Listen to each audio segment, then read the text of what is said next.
Coming to you from Annapolis, Maryland, home of the U.S. Naval Academy, the sailing capital of the world, home of the world's largest crab feast, and 4 signers of the Declaration of Independence. This is the Eye on Annapolis Daily News Brief, a daily roundup of local news that you can use, including local sports, local events, local opinion, and local weather from DMV Weather. Now here's your host, publisher of Eye on Annapolis, John Frenaye. Well, they say it's hump day, halfway through the week, and we are almost there. This is John Frenaye with Eye on Annapolis, and welcome to your Eye on Annapolis Daily News Brief. Today is Wednesday, December 6th.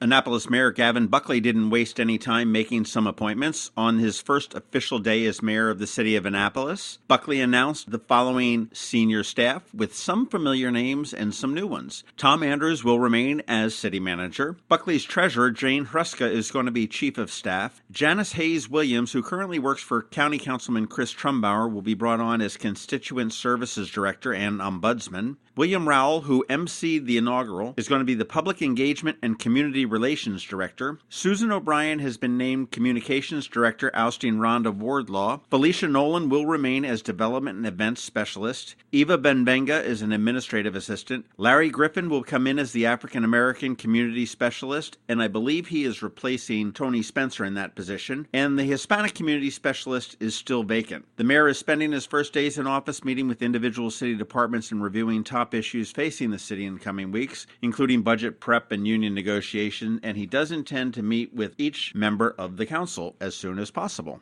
The other thing Buckley did yesterday was get out an invitation, and he invites you to join the Annapolis City Council, the mayor, and the city staff on Thursday night for the holiday open house at City Hall. It runs from 5:30 to 7 o'clock in City Council chambers, and they want you to bring a donation of canned food to support local charities. And, of course, they remind you after your visit at City Hall, where you get to meet all of your new aldermen and mayor, head on out to Midnight Madness.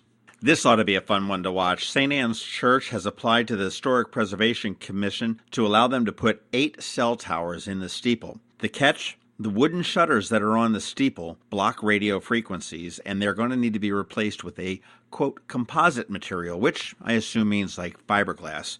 And we all know how that works out when you go in front of the Historic Preservation Commission. The church's application did say that the proposed composite can be made to look like wood, and the wooden slats would be removed and stored for a time when the composite slats are no longer needed. They estimate the cost just to do that to be $85,000. Stay tuned for that. An Edgewater man is off the streets and sentenced to 10 years for sexually abusing a minor. Back in April, Annapolis police received a report of a child sex offense. Upon interviewing the 11-year-old victim at the Department of Social Services, police learned that Gabriel Morales, the boyfriend of the victim's family member, committed repeated acts of sexual abuse when the victim was approximately 6 to 9 years old. The victim did live in the same household as Morales at the time when the abuse occurred. Morales pleaded guilty to sexual abuse of a minor in October, and he was sentenced yesterday to 25 years and suspended all but 10 years of active incarceration, 5 years of supervised probation upon release, and he is required to register as a sex offender for the rest of his life. Judge Michelle Jacklich presided over the case, and State's Attorney Wes Adams said Mr. Morales traumatized the victim in her own home and violated the trust of her entire family.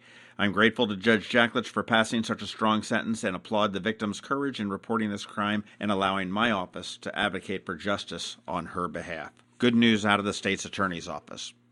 Maryland's Governor Larry Hogan is stepping in to see if he can help out Baltimore City as their murder number surpassed 320 murders this year, eclipsing 2016's total and inducing fear by many who live and work in Baltimore. Hogan announced immediate actions to get more police on the streets in Baltimore, saying that gangs and repeat criminal offenders are, quote, terrorizing the city. Effective immediately, Hogan said he has directed the Maryland State Police, Maryland Transportation Authority Police, Maryland Transit Administration Police, and the Maryland Capitol Police to expand patrols in an effort to help establish a more visible police presence in high-crime areas. They will simply be doing their jobs, said Hogan, maybe providing some backup for some of the functions of the city police department. You will see more police on the streets in Baltimore, in their cars, and even in their boats in some waterfront areas. Hopefully that'll be a step to turn Baltimore around. If you're interested in learning a little bit more about Baltimore's problems, check out the Maryland crabs. We had an interview with Commissioner Davis a couple weeks ago, and it was a good one. Maryland could see the first snowflakes of the season Friday and Saturday. Some models are predicting that so-called clippers, or short bursts of snow, could move through the area Friday night and Saturday night and drop a few flakes. I don't know whether it will get here or not, but we've got George Young from DMV Weather, and he'll set us straight. Stick around.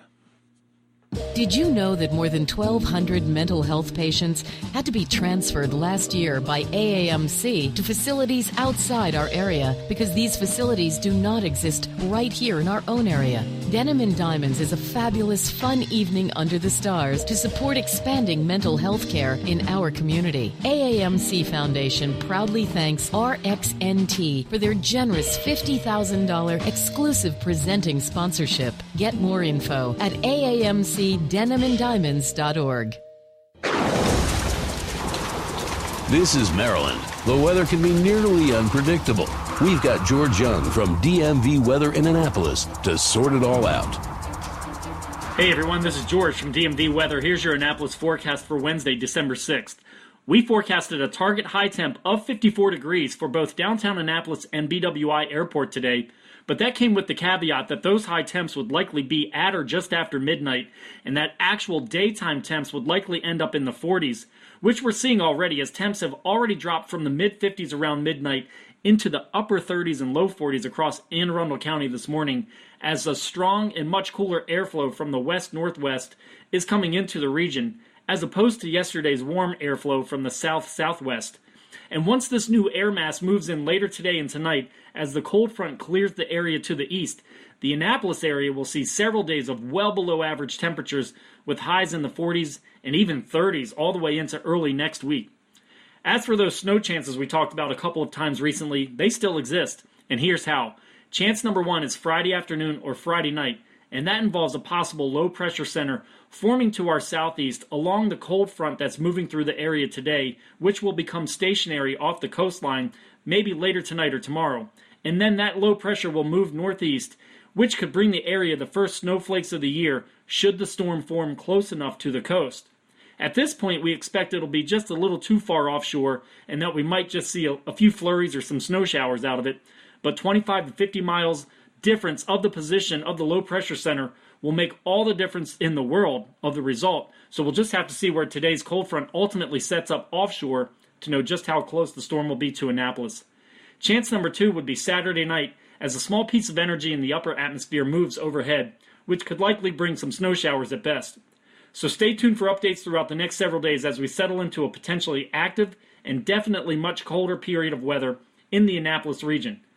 Okay, that's it for us today. Get our free weather app from the Apple App Store or Google Play Store by searching for DCMDVA Weather, and follow us 24/7, 365 on our website at dmvweather.com or on social media via Twitter or Facebook. This is George Young of DMV Weather with your Annapolis forecast. Whatever the weather outside, have fun and be safe. When we started the Eye on Annapolis Daily News Brief, we weren't really sure how it would be received. Well, it went better than expected, and currently we have about 11,000 people listening to the Daily News Brief every month. And we also got some feedback. And we will be making a significant change on January 1st. We heard you loud and clear that this needs to be done earlier in the day. So on January 1st, you will be able to get your Daily News Brief at 7 a.m. every Monday through Friday. And we still will have your local weather from DMV Weather and local sports by Kevin Chaney, so nothing else is changing except for the hour. And for those that are listening but have not yet subscribed, the easiest thing to do is to head over to Apple Podcasts, which used to be called iTunes, Google Play, or whatever app you use to listen to podcasts. Search for Eye on Annapolis Daily News Brief and subscribe. It's free, there's no cost, and then you never need to worry about it again. Every morning at 7 a.m., it'll be on your phone, tablet, or computer just waiting for you. Hey, thank you for a great start, and here's to a fantastic 2018. Thanks for listening to the Eye on Annapolis Daily News Brief. If you like what you heard, make sure to tell your friends and colleagues about it. And also tell them about our website, eyeonannapolis.net, where you can find much more. Be sure to check out our other weekly podcast, The Maryland Crabs. This podcast comes to you every Monday through Friday at noon. Thanks for listening, and we'll see you next time.